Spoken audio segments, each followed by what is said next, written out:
नमस्कार फ्रेंड्स, आप सभी को स्वागत है आपका अपना YouTube channel online GK exam होगा। फ्रेंड्स आज के सुपर फास्ट एक्सप्रेसिव वीडियो जो कि करेंट अफेयर से संबंधित रहेगा। फ्रेंड्स तो यह वीडियो में फ्रेंड्स करेंट अफेयर जो कि मई से लेकर जनवरी तक रहेगा, इसमें इंपॉर्टेंट पार्ट्स को शामिल किया गया। ठीक है फ्रेंड्स, तो यह वीडियो करेंट अफेयर से संबंधित रहेगा, सुपर फास्ट रहेगा फ्रेंड्स, जो आपके एग्जाम के लिए काफ़ी ज़्यादा यूजफुल वाला वीडियो रहेगा। फ्रेंड्स तो फ्रेंड्स आप किसी भी एग्जाम के लिए तैयार करते हैं तो यह वीडियो आपके लिए काफ़ी ज़्यादा यूजफुल होगा। फ्रेंड्स चलिए करते हैं फर्स्ट पार्ट से वीडियो को स्टार्ट। इस वीडियो में सबसे प्रथम प्रश्न रहेगा, किस राज्य सरकार ने वृद्धा पेंशन को 1200 से बढ़ाकर 1400 रुपये कर दिया? तो यह किस राज्य यानी कि किस भारत के किस राज्य सरकार ने किया? तो इसका जो सही आंसर भी होगा कि यह उत्तराखंड सरकार। ठीक है फ्रेंड्स, कि उत्तराखंड के राज्य सरकार ने वृद्धावस्था पेंशन जो कि 1200 रुपये देता था और उसको बढ़ा करके 1400 रुपये कर दिया।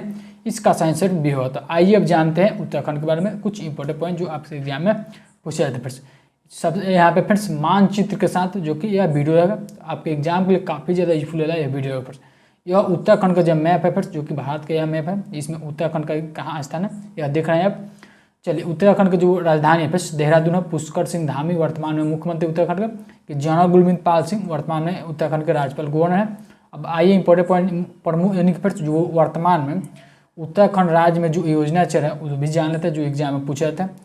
तो दूध मूल्य प्रोत्साहन योजना जो कि वर्तमान में उत्तराखंड राज्य में चल है, घसियारी कल्याण योजना, दोनों योजना और वात्सल्य योजना, यह तीनों योजना वर्तमान में उत्तराखंड राज्य में शुरू हुआ। फिर नेशनल पार्क जानते हैं कि उत्तराखंड राज्य में कौन कौन से नेशनल पार्क अवस्थित है?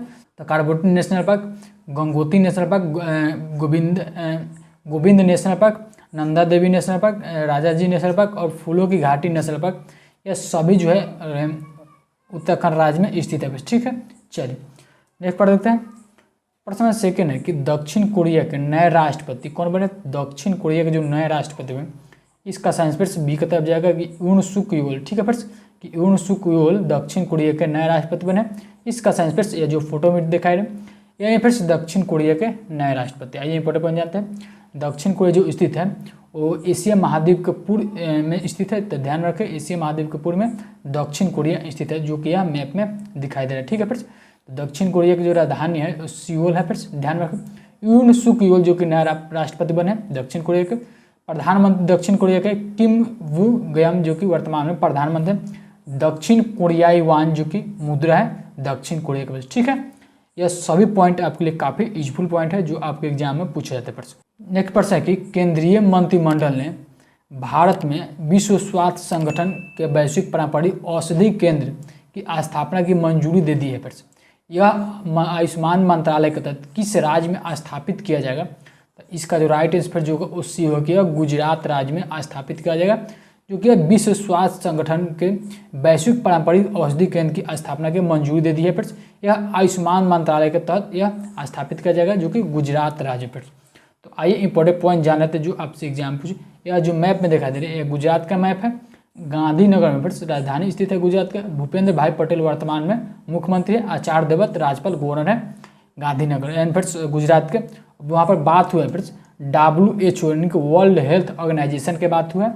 तो आइए इसको भी एक बार जान लेते हैं। तो विश्व स्वास्थ्य संगठन के बारे में जो इसका इंग्लिश में फुल फॉर्म होता है वर्ल्ड हेल्थ ऑर्गेनाइजेशन, हिंदी में विश्व स्वास्थ्य संगठन है, जिसका स्थापना 7 अप्रैल 1948 को हुआ था। जिनेवा स्विट्जरलैंड में हेडक्वार्टर स्थित है। टेंडोस एडहानम जो कि वर्तमान में महानिदेशक है WHO यानी कि वर्ल्ड हेल्थ ऑर्गेनाइजेशन के। सौम्या स्वामीनाथन जो उप महानिदेशक है WHO के। इसमें 194 सदस्य देश शामिल है WHO में। ठीक है फ्रेंड्स, ध्यान रखें जो एग्जाम में पूछा जाता है। नेक्स्ट प्रश्न है कि माइक्रोसॉफ्ट के द्वारा भारत में सबसे बड़ा डेटा सेंटर किस शहर में निर्माण किया जा रहा है? तो यह माइक्रोसॉफ्ट कंपनी के द्वारा जो कि भारत में सबसे बड़ा डेटा सेंटर किस शहर में निर्माण किया जाता है? इसका जो सही आंसर होगा वो ये होगा कि हैदराबाद यानी कि तेलंगाना की राजधानी हैदराबाद में माइक्रोसॉफ्ट कंपनी के द्वारा भारत में सबसे बड़ा डेटा सेंटर का निर्माण किया जा रहा था। इसका सही आंसर ये होगा। आइए देखते हैं इंपॉर्टेंट पॉइंट माइक्रोसॉफ्ट कंपनी के बारे में कुछ इंपॉर्टेंट पॉइंट जाने थे। तो माइक्रोसॉफ्ट कंपनी के जो संस्थापक थे बिल गेट्स और पॉल एलन जो कि माइक्रोसॉफ्ट कंपनी का संस्थापक। ठीक है, 26 नवंबर 1976 को जो कि स्थापना किया गया था माइक्रोसॉफ्ट कंपनी के। वाशिंगटन संयुक्त राज्य अमेरिका यानी कि अमेरिका के राजधानी में इसका हेडक्वार्टर स्थित है, यानी कि मुख्यालय माइक्रोसॉफ्ट ऑफिस के। ठीक है फिर वर्तमान में जो CEO है माइक्रोसॉफ्ट के वो सत्या नडेला है। ठीक है फिर सत्या नडेला वर्तमान में CEO है माइक्रोसॉफ्ट के। ठीक है फिर यहाँ पर बात हुआ है हैदराबाद में स्थापित किया गया। तो तेलंगाना की राजधानी फिर से हैदराबाद है। ठीक है, के चंद्रशेखर राव जो कि वर्तमान में तेलंगाना राज्य के मुख्यमंत्री है। डॉक्टर तमिलिसाई सौंदरराजन जो कि वर्तमान में राज्यपाल गवर्नर है हैदराबाद के। ठीक है फ्रेंड्स, तो इसका साइंस पर ध्यान रखें। चलिए नेक्स्ट पर देखते हैं कि रिलायंस इंडस्ट्री लिमिटेड द्वारा भारत का सबसे बड़ा इनोवेशन सेंटर किस शहर में खोला गया है। तो रिलायंस इंडस्ट्री के द्वारा भारत में सबसे बड़ा जो इनोवेशन सेंटर जो खोला गया है, इसका साइंस फ्रेंड्स ये होगा कि मुंबई में। ठीक है फ्रेंड्स, मुंबई में रिलायंस इंडस्ट्री के द्वारा भारत में का सबसे बड़ा इनोवेशन सेंटर खोला गया मुंबई राज्य। ठीक है, यहाँ पे बात हुआ रिलायंस इंडस्ट्री के बारे में। तो रिलायंस के जो वर्तमान में CEO है रिलायंस इंडस्ट्री के, मुकेश अंबानी है। ठीक है, जो कि धीरू भाई अंबानी संस्थापक से रिलायंस इंडस्ट्री के स्थापना 8 मई 1973 को हुआ था। मुंबई में हेडक्वार्टर स्थित है। ध्यान रखें, जो आपके एग्जाम के लिए इंपॉर्टेंट। चलिए देखते हैं फिर नेक्स्ट प्रश्न कि हाल ही में किस मंत्रालय ने डोनेट ए पेंशन पहल शुरू किया है। यह किस मंत्रालय के द्वारा शुरू किया। तो ध्यान रखेंगे, वर्तमान में जो वित्त मंत्रालय है, जो कि वित्त मंत्रालय के द्वारा ही डोनेट ए पेंशन पहल की शुरुआत किया है। तो इसका साइंस बी होगा। वर्तमान में जो वित्त मंत्री है वो निर्मला सीतारमण है, जो कि यह फोटो में दिखाई दे रहा है। ठीक है फ्रेंड्स, तो वर्तमान में निर्मला सीतारमण के द्वारा हाल ही में एक पहल को शुरू, जिस पहल का नाम है डोनेट ए पेंशन पहल, जो आपके एग्जाम के लिए इंपॉर्टेंट है। चलिए देखते हैं फ्रेंड्स नेक्स्ट प्रश्न कि किस रेलवे जोन द्वारा भारत का पहला गति शक्ति मल्टी मॉडल कार्गो टर्मिनल शुरू किया गया, या किस रेलवे जोन के द्वारा शुरू किया। तो ध्यान में रखें फ्रेंड्स, भारत में जो रेलवे जोन है वर्तमान में 19 रेलवे जोन है। तो 19 रेलवे जोन में से जो पूर्वी रेलवे जोन है, पूर्वी रेलवे जोन के ही द्वारा भारत का पहला गति शक्ति मल्टी मॉडल कार्गो टर्मिनल शुरू किया गया, जो कि पूर्वी रेलवे जोन के द्वारा। ध्यान रखें, वर्तमान में 19 रेलवे जोन स्थित है जो कि भारत में। ठीक है फ्रेंड्स, चलिए नेक्स्ट पर देखते हैं कि हंगरी की पहली महिला राष्ट्रपति कौन बने। तो हंगरी देश की जो पहली महिला राष्ट्रपति बने, इसका साइंस फ्रेंड्स ये होगा कि कैटलिन नोआक, जो कि हंगरी देश की पहली महिला बने कैटलिन नोआक। ठीक है फ्रेंड्स, तो इसका साइंस फ्रेंड्स ये होगा। यही फोटो है जो कि एक कैटलिन नोआक का फोटो, जो कि हंगरी की पहली महिला राष्ट्रपति बने। आइए इंपॉर्टेंट पॉइंट जानते हैं। तो हंगरी के जो स्थित है यूरोप महाद्वीप में स्थित है हंगरी, जो कि वर्तमान में फ्रेंड्स जो हंगरी की राजधानी है फ्रेंड्स, और बुडापेस्ट है जो कि हंगरी की राजधानी। ठीक है फ्रेंड्स, वर्तमान में राष्ट्रपति जो कि नए महिला राष्ट्रपति बने कैटलिन नोआक बने। विक्टर ओरबान जो कि वर्तमान में प्रधानमंत्री है हंगरी के। फोरेंट जो कि वर्तमान फोरेंट मुद्रा है हंगरी के पास। ठीक है, चलिए नेक्स्ट प्रश्न है कि महिला उद्यमियों को प्रोत्साहन करने के लिए किस मंत्रालय द्वारा एक विशेष उद्यमिता प्रोत्साहन अभियान शुरू किया है, जिस अभियान का नाम है सामर्थ्य, जिसका शुभारंभ मार्च 2022 में किया गया। तो इसका शुभारंभ किसने किया है। तो इसका जो राइट स्पेस होगा वो ये होगा कि सूक्ष्म लघु एवं मध्यम उद्यम मंत्रालय के द्वारा इस अभियान का शुरू किया, जिस अभियान का नाम है सामर्थ्य अभियान। इसका उद्देश्य है कि महिला उद्यमियों को प्रोत्साहन करने के लिए इस अभियान को शुरू किया गया। वर्तमान में जो सूक्ष्म लघु एवं मध्यम उद्यम मंत्री है नारायण तातू राणे है, जो कि यह फोटो में दिखाई दे रहा है। यही फ्रेंड्स वर्तमान में सूक्ष्म लघु एवं मध्यम उद्यम मंत्री जो कि नारायण तातू राणे है फ्रेंड्स। ठीक है, चलिए नेक्स्ट प्रश्न है कि हाल ही में इंडिया ग्लोबल फोरम का वार्षिक शिखर सम्मेलन कहाँ पर आयोजित किया गया था। और नई दिल्ली में किया गया था। इसका साइंस फ्रेंड्स नई Delhi friends Indian global forum का वार्षिक शिखर सम्मेलन का आयोजन किया गया था। तो इसका साइंस फ्रेंड्स ये होगा। चलिए नेक्स्ट पर देखते हैं कि भारत में प्लास्टिक कचरे की समस्या से निपटने के लिए किस मंत्रालय द्वारा संभव स्वावलंबन पहल की शुरू किया है। तो किस मंत्रालय के द्वारा शुरू किया है। तो इसका जो राइट रेफरेंस डी होगा कि सूक्ष्म लघु एवं मध्यम उद्यम मंत्रालय के द्वारा इस पहल को शुरू, जिस पहल का नाम है संभव एवं स्वावलंबन पहल, जो कि सूक्ष्म लघु एवं मध्यम उद्यम मंत्रालय के द्वारा शुरू किया। तो इसका साइंस पेस डी होगा। नारायण तातू राणे फिर वर्तमान में सूक्ष्म लघु एवं मध्यम उद्यम मंत्री है। यहाँ पे फोटो दिखाई दे रहा है। चलिए प्रश्न है नेक्स्ट प्रश्न है कि हाल ही में किस मंत्रालय द्वारा अखिल भारतीय कार्यक्रम झरोखा योजना का आयोजन किया गया। तो अखिल भारतीय कार्यक्रम झरोखा योजना का जो आयोजन किया गया है, इसका साइंस पर सी होगा कि ए और बी दोनों, यानी कि वस्त्र मंत्रालय और संस्कृति मंत्रालय, जो कि वर्तमान में वस्त्र मंत्रालय है पीयूष गोयल है, और संस्कृति मंत्रालय जी किशन रेड्डी है। ध्यान में रखिए, जो कि वस्त्र मंत्रालय और संस्कृति मंत्रालय के द्वारा हाल ही में एक योजना का शुरू, जिस योजना का नाम है झरोखा योजना, जो कि अखिल भारतीय कार्यक्रम में इस योजना को शुरू किया गया था। इसका साइंस पर सी होगा। नेक्स्ट पर देखते हैं कि भारत के किस राज्य में देश का पहला अंतर्राष्ट्रीय फर्नीचर पार्क बनाया जा रहा है। तो इसका जो राइट आंसर ये होगा कि तमिलनाडु में देश का पहला देश का पहला अंतर्राष्ट्रीय फर्नीचर पार्क बनाया जा रहा है, वह तमिलनाडु राज्य में बनाया जाए। तो इसका सही आंसर ये होगा। आइए इंपोर्टेंट पॉइंट जानते हैं। तो यह जो मैप में देख रहे हैं यही तमिलनाडु का मैप, चेन्नई राजधानी है, एम.के. स्टालिन जो कि वर्तमान में मुख्यमंत्री है तमिलनाडु का, R.N. रवि जो कि राज्यपाल गवर्नर है तमिलनाडु राज्य के। ठीक है, चलिए नेक्स्ट पर देखते हैं कि हाल ही में किस राज्य में अम्मा और बहिनी योजना की शुरुआत की गई। तो अम्मा और बहिनी योजना की शुरुआत की गई, इसका साइंस फिर भी होगा कि सिक्किम में। ठीक है फिर कि सिक्किम में हाल ही में एक योजना का लॉन्च किया जिस योजना का नाम है अम्मा और बहिनी योजना। तो इसका साइंस फिर ध्यान रखें बी होगा, या फिर से मैप में जो कि सिक्किम देख रहे हैं। ठीक है, प्रश्न है नेक्स्ट की Skoch state of governance report 2021 में किस राज्य को प्रथम स्थान प्राप्त हुआ। तो ध्यान रखें Skoch state of governance report 2021 में आंध्र प्रदेश राज्य को भी प्रथम स्थान प्राप्त हुआ। तो इसका साइंस फिर भी होगा कि आंध्र प्रदेश को बस Skoch state of governance report 2021 में प्रथम स्थान प्राप्त हुआ। फिर से यह मैप में दिखाई दे रहा है आंध्र प्रदेश का मैप है। आइए अब इस रिपोर्ट के बारे में कुछ इंपॉर्टेंट पॉइंट जानते हैं जो आपसे एग्जाम में पूछ सकता है। तो आंध्र प्रदेश ने लगातार दूसरी वर्ष Skoch state of governance ranking में अपना नंबर 1 स्थान बरकरार रखा है। आपको बता दें कि जो दूसरे स्थान पर है वो पश्चिम बंगाल है, तीसरे स्थान पर उड़ीसा है, चौथे स्थान पर जो कि गुजरात है, और 5वें स्थान पर महाराष्ट्र है। ये आपको 5 ध्यान देना है जो आपसे एग्जाम में पूछे जाते हैं।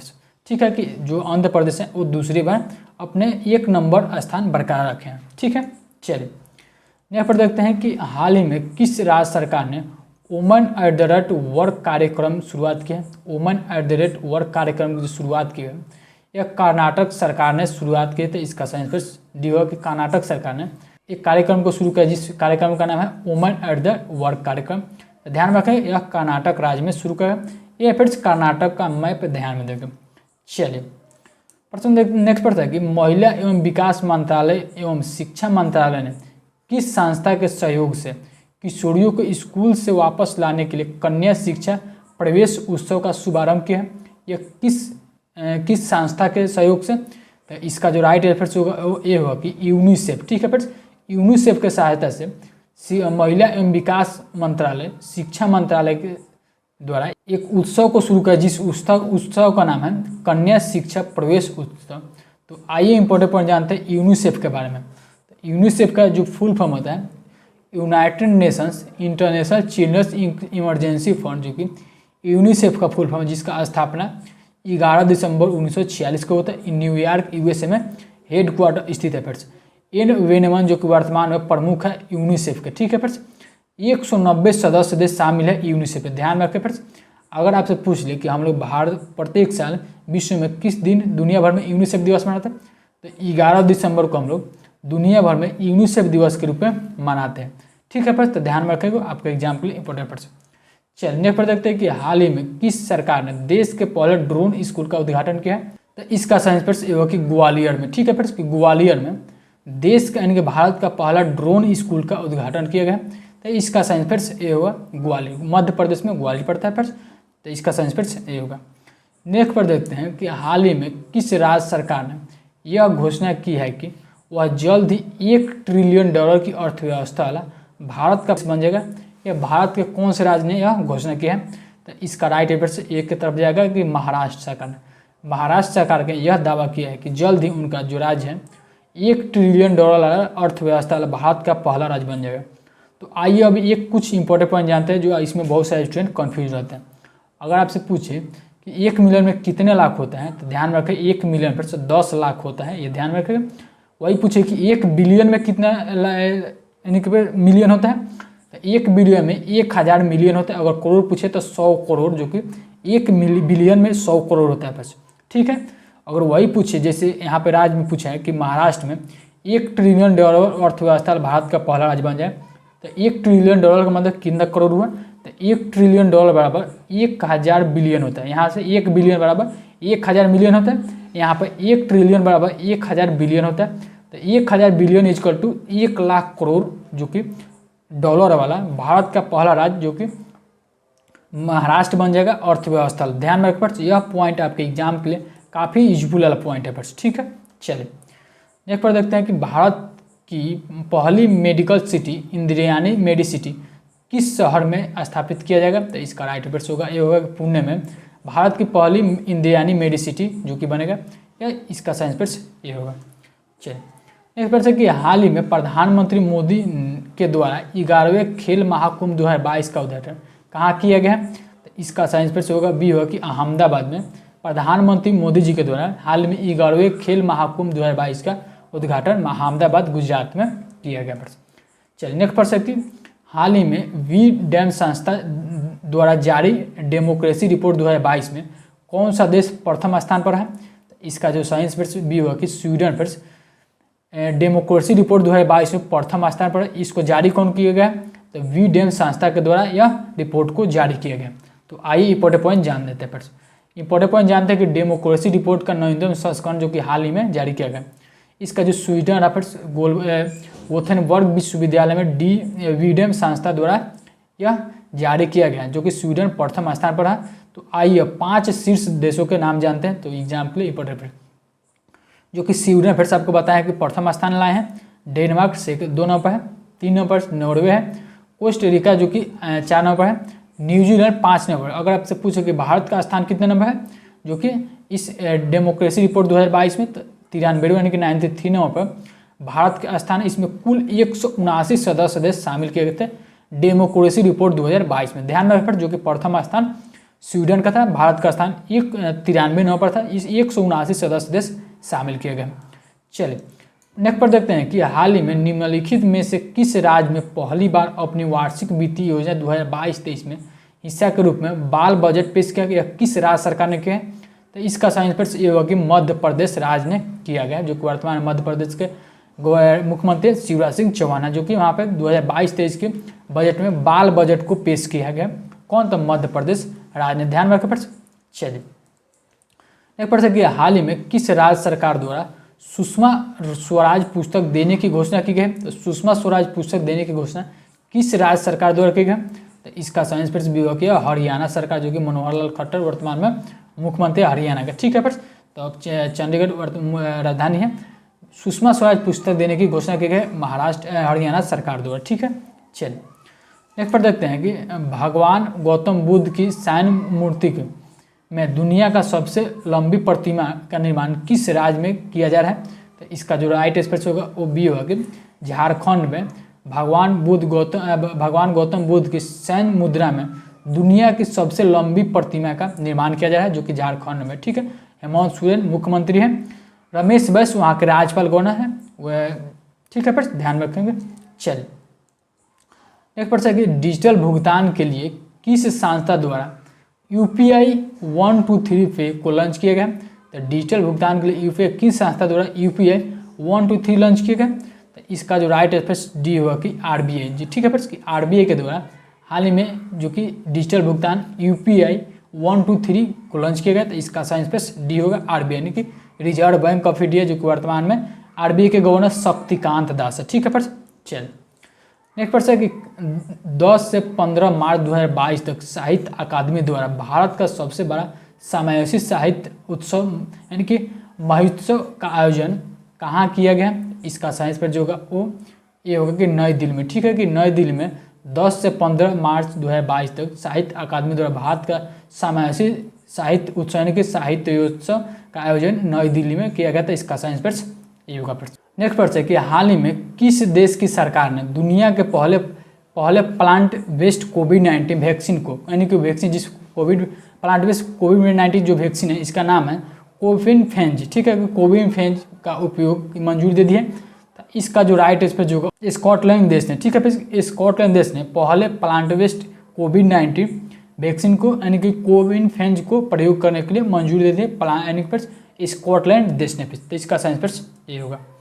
चलिए नेक्स्ट प्रश्न है कि आयुर्वेदिक पौधों के महत्व को बताने का उद्देश्य से राष्ट्रपति रामनाथ कोविंद द्वारा आरोग्य भवन का उद्घाटन किया गया है। यह कहाँ पर किया गया? तो इसका जो साइंस पर ये किया नई दिल्ली में किया गया, जो कि आरोग्य भवन का उद्घाटन जो किया राष्ट्रपति रामनाथ कोविंद के द्वारा। इसका उद्देश्य है कि आयुर्वेदिक पौधों को महत्व को बताने का। ठीक है, फिर ध्यान रखें, फिर यह आपके एग्जाम के लिए इंपॉर्टेंट है। चलिए एक प्रश्न है कि हाल ही में किस मंत्रालय द्वारा NIMHANS संस्था के सहयोग से स्त्री मनोरक्षा परियोजना की शुरुआत की गई? तो यह किस मंत्रालय के द्वारा की? तो इसका जो सही आंसर ये होगा कि महिला एवं बाल विकास मंत्रालय के द्वारा। तो ध्यान में रखेंगे फ्रेंड्स, वर्तमान में जो महिला एवं बाल विकास मंत्री हैं वो स्मृति ईरानी है फ्रेंड्स। तो ठीक है कि स्मृति ईरानी वर्तमान में महिला एवं बाल विकास मंत्री। तो हाल ही में इनके द्वारा NIMHANS संस्था के सहयोग से स्त्री मनोरक्षा परियोजना का शुरुआत की गई। तो इसका सही आंसर ये होगा। नेक्स्ट पर देखते हैं कि भारतीय वायुसेना के द्वारा कहाँ पर वायु शक्ति अभ्यास आयोजित किया गया? इसका जो राइट आंसर जो होगा वो ये होगा कि राजस्थान में भारतीय वायुसेना के द्वारा जो कि वायु शक्ति अभ्यास का आयोजित किया गया था। इसका सही आंसर ये होगा कि राजस्थान में। ठीक है, तो इसका राजधानी फिर जयपुर है। ध्यान रखें जो कि अशोक गहलोत वर्तमान में मुख्यमंत्री है राजस्थान का। ठीक है, चलिए नेक्स्ट प्रश्न कि मार्च 2022 में भारत और अमेरिका के बीच 19वीं सैन्य सहयोग की बैठक आयोजन कहाँ पर किया गया? तो इसका जो सही आंसर जो होगा वो ये होगा कि आगरा में, जो कि भारत और अमेरिका के बीच 19वीं सैन्य सहयोग बैठक का आयोजन आगरा में किया गया 2022 यानी कि मार्च 2022 में। ठीक है, तो इसका सही आंसर ये होगा। नेक्स्ट प्रश्न है कि नाइट फ्रैंक संस्था द्वारा जारी रिपोर्ट द वेल्थ रिपोर्ट 2022 के अनुसार अरबपतियों की तीसरी सबसे बड़ी आबादी किस देश में है? तो इसका जो राइट आंसर ये होगा कि यह भारत। और फिर अरबपतियों की तीसरी सबसे आबादी की जो देश वाला आबादी वाला देश बन गया वह भारत देश बन गया। तो द वेल्थ रिपोर्ट के अनुसार जो कि इसको जारी किया है नाइट फ्रैंक संस्था के द्वारा यह रिपोर्ट को जारी किया द वेल्थ रिपोर्ट 2022। आइए इंपॉर्टेंट पॉइंट जान लेते हैं। द नाइट फ्रैंक के द वेल्थ रिपोर्ट 2022 के न्यूनतम स्थान के अनुसार 2021 में विश्व स्तर पर अरबपतियों की आबादी की सबसे अधिक जनसंख्या के मामले में भारत तीसरे स्थान पर है। अरबपतियों की सूची में बात करें तो 1 नंबर पर जो है वो संयुक्त राज्य अमेरिका है, 2 नंबर पर चीन है और 3 नंबर भारत है, 4 नंबर पर बात करें तो जर्मनी है और 5 नंबर पर रूस है। तो ध्यान रखें जो कि भारत का स्थान अब तीसरे नंबर पर आ गया है। चलिए एक पर देखते हैं कि हाल ही में पूर्व क्रिकेट खिलाड़ी शेन वॉर्न का निधन हो गया। उनका संबंध किस देश से है? तो याद देखिए कि पूर्व क्रिकेट के खिलाड़ी शेन वॉर्न का निधन फिर से हाल ही में हो गया। उनका संबंध किस देश से है?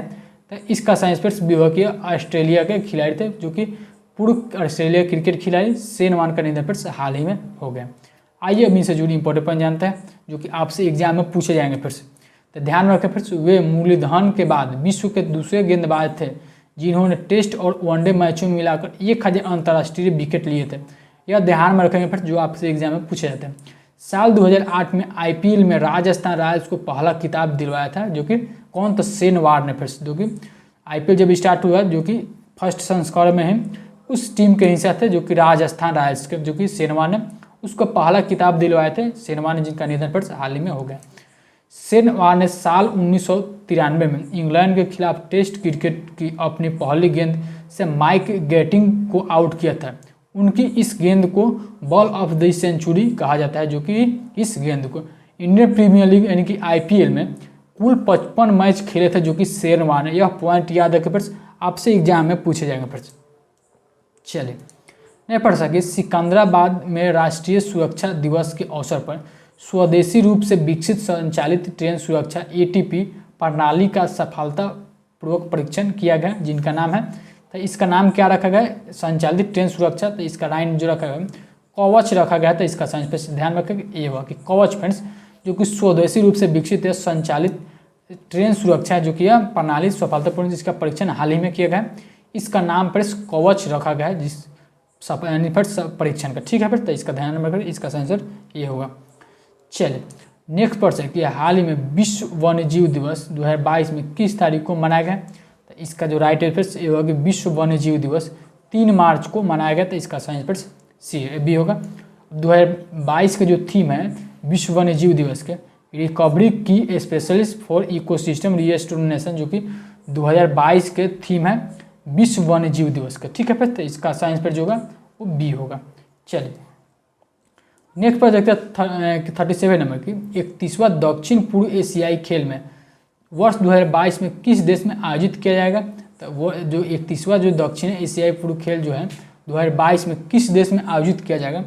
तो इसका जो राइट आंसर डी होगा कि वियतनाम। ठीक है कि 31वां दक्षिण पूर्व एशियाई खेल जो है इसका 31वां संस्करण जो होगा 2022 में वियतनाम में आयोजित किया जाएगा।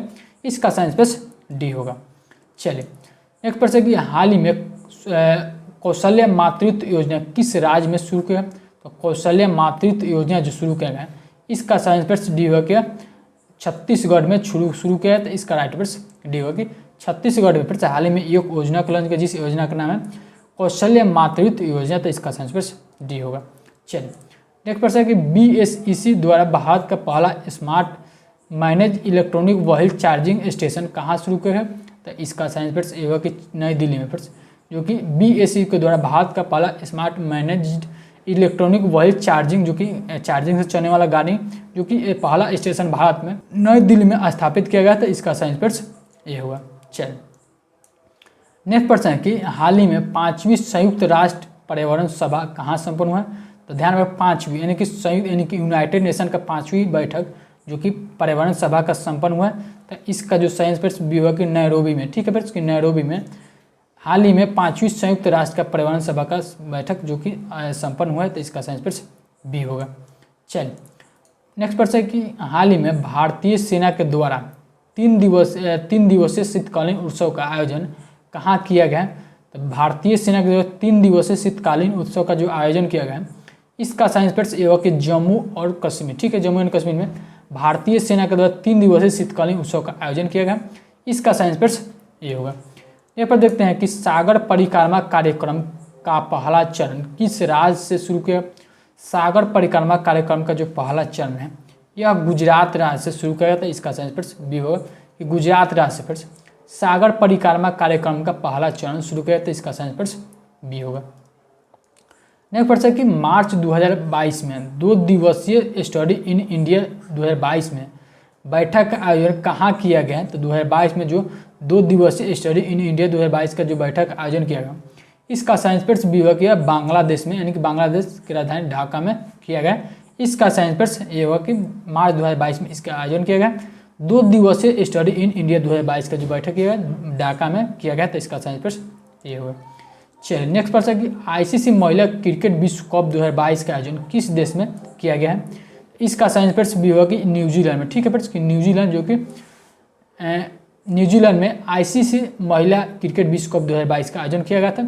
यह जो ICC महिला विश्व क्रिकेट कप है यह समाप्त हो चुका है। इसका जो विनर रहा फिर जो कि विजेता टीम रहा वो ऑस्ट्रेलियन टीम रहा फिर ऑस्ट्रेलिया महिला टीम रहा। उप विजेता पर जो कि इंग्लैंड रहा फिर। ठीक है तो ध्यान रखेंगे। चलिए नेक्स्ट प्रश्न कि सड़क पर रहने वाले जानवरों के लिए भारत की पहली एम्बुलेंस सेवा किस शहर में शुरू की गई है? तो इसका जो सही आंसर जो होगा वो डी होगा कि चेन्नई में सड़क पर रहने वाले जानवरों के लिए भारत की पहली एम्बुलेंस सेवा को शुरू किया जो कि चेन्नई में किया गया। तो ध्यान रखें इसका सही आंसर फ्रेंड्स जो पहली वाली प्रश्न है इस पर ध्यान देंगे। जो एग्जाम में डबल स्टार लगा दिएगा फिर आपके एग्जाम में आने के चांस फिर ज़्यादा से ज़्यादा बन जाता है। जो कि पहली वाली प्रश्न भारत की पहली एम्बुलेंस सेवा जो कि जानवरों के लिए सड़क पर रहने वाले जानवरों के चेन्नई में शुरू किया गया प्रश्न। ठीक है चलिए अभियान सी नेक्स्ट 9वां संस्करण भारत और किस देश के बीच हुआ? तो इसका सही आंसर ये होगा कि भारत और श्रीलंका के बीच हुआ है। जो कि यह 9वां संस्करण था जो कि 7 मार्च 2022 को आयोजित किया गया था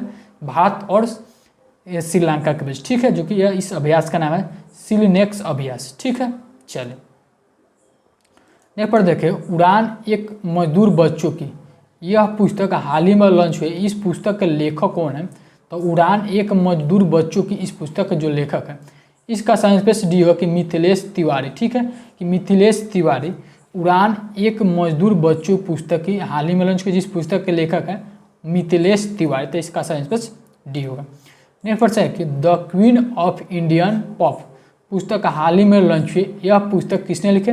the queen of Indian pop पुस्तक के जो लेखक है वो सृष्ट झा है। तो इसका सही आंसर ये होगा कि Srishti Jha the queen of Indian pop पुस्तक के लेखक है। तो इसका सही आंसर ये होगा कि सृष्ट झा। चलिए नेक्स्ट प्रश्न है कि मोबाइल वर्ल्ड कांग्रेस 2022 का आयोजन कहाँ किया गया? तो मोबाइल वर्ल्ड कांग्रेस 2022 का जो आयोजन किया गया इसका सही आंसर जो होगा वो डी होगा कि नेक्स्ट पर देखते हैं। और यह प्रश्न इस वीडियो का सबसे लास्ट प्रश्न था। तो आपको बताया फ्रेंड्स कि इस वीडियो रहेगा सुपर फास्ट थोड़ा वीडियो रहेगा फ्रेंड्स जो आपके एग्जाम के लिए काफ़ी इंपॉर्टेंट ये वीडियो है। इसमें 50 प्रश्न को कवर किए हैं, जो सभी प्रश्न आपके एग्जाम के लिए काफ़ी सेलेक्टेड लेवल का प्रश्न है फ्रेंड्स। तो फ्रेंड्स अगर आपने चैनल पर पहले भी विजिट किया या चैनल को अभी तक सब्सक्राइब नहीं किया तो प्लीज़ चैनल को सब्सक्राइब कर बेल आइकन को ऑन कर लें। आपको चैनल को सब्सक्राइब कर बेल आइकन को वीडियो को लाइक करने में कुछ देना नहीं पड़ता है, तो चैनल को सब्सक्राइब कर बेल आइकन को वीडियो को लाइक करें, आप ही को सबसे ज़्यादा प्रॉफिट है फ्रेंड्स, क्योंकि सबसे वीडियो पहले अपलोड करेंगे तो सबसे पहले आपके पास नोटिफिकेशन जाएगा, ध्यान रखें फ्रेंड्स। तो चलिए जानते हैं प्रश्न नंबर 50 के, कि हाल ही में किसे Pandit Hariprasad Chaurasia life achievement award से सम्मानित किया गया है। तो यह आपके एग्जाम के लिए वेरी वेरी इंपॉर्टेंट प्रश्न है। तो इसका साइंस फ्रेंड्स ये होगा कि उस्ताद अजमत अली खान, ठीक है, कि उस्ताद अजमत अली खान को हाल ही में Pandit Hariprasad Chaurasia life achievement award से सम्मानित किया गया। तो इसका साइंस फ्रेंड्स ये होगा आपके एग्जाम के लिए सभी 50% वेरी यूजफुल पर्सन। चलिए वीडियो के यहीं पे एंड करते हैं। वीडियो कैसा लगा कमेंट सेक्शन में बताएं। चलिए वीडियो को एंड करते हैं। थैंक यू गाइस, जय हिंद जय भारत।